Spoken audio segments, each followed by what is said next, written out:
ঢাকা বাদে দেই তো অনেক জেলায় গিয়ে শীত পড়ছে, বিশেষ করে গ্রাম অঞ্চলে। আর ঢাকায় শেষ রাতের দিকে একটু ঠান্ডা ঠান্ডা অনুভব হয়। তারপরে শীতকালীন কিছু পোশাক আশাক কিনতে এলাম, মানে দেখতে হয়েছি কিনতে হয়েছি যদি এরকম কুলায় আর কি।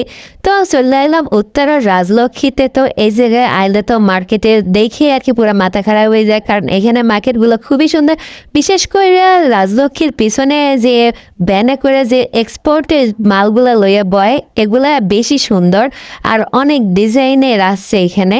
আর এই জায়গায় কিন্তু শীতকালের অনেক অনেক পোশাক পাওয়া যায়, একেবারে লেদা থেকে শুরু করে বুড়া পর্যন্ত। যেহেতু ঢাকা এখনো শীত পড়ে না, তাই এমনই সময় শীতের জামা কাপড় কেনা, কারণ পরবর্তীতে যখন শীত বাড়বে তখন যদি কিনতে যাই তখন কিন্তু জামা কাপড় ডললেও আগুন লাগবে। আগুন লাগালাগি কোনো দরকার নেই, এজন্য একটু আগে চলে এলাম টুকিটাকি কেনার, কারণ এমনিতেই আছে জামা কাপড় সোয়েটার। এর লেগে ভাবলাম যে দেখি একটা ওভারকোট কেনা যায় কিনা। এখানে সোয়েটার, জ্যাকেট, হুডি, ওভারকোট বিভিন্ন ধরনের জিনিসপত্র আছে। আর এখানে যে মকমালের কিন্তু অনেক কিছুই আছে, এনে ট্রাউজার আছে, জামা আছে, টপস আছে, অনেক কিছুই কিন্তু মকমালের পাওয়া যায়। এই নীল ওভারকোটটা কিন্তু আমার কাছে বেশ পছন্দ হয়েছিল। এরপর দরাদরি করলাম, ফার্স্টে 1500 দিয়ে 1200 দিয়ে 1000 দিয়ে 800 আইছে। যখন ওইটা নিতে গেছি 800-তে রাজি হয়েছি, তখন দেখলাম একটা সমস্যা, এই জন্য এরপর ওইটা নেই।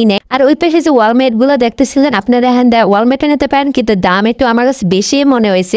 কম বেশি আছে, কিন্তু আপনারা দরাদরি করে নিতে পারেন। আর এখানে কিন্তু অনেক সিরামিকের জিনিসপত্র ছিল, বান্ধবী ছিল, যাচাই বাছাই করে দেখতে পারে। তো লাস্টে শেষমেশ আমি এই সোয়েটারটা আনছি, এটা যে মানে একদম তুলা টাইপের, আমার কাছে ভালোই লাগছে, এই জন্য এটা নিয়ে এলাম। পরেও পেশে দেখলাম যে আরো অন্যান্য কালারের ছিল পাওয়া, এই জন্য আর চিন্তা করলাম যে থাক, যেটা লইছি পরে আর আফসোস করে লাভ না। আর এই ট্রাউজারটা লইছিলাম, এটা নেছে দিয়ে 250 টাকা করে, আপনারা দরাদরি করে নেবেন। তো আজকের মতো এ পর্যন্তই, আল্লাহ হাফেজ।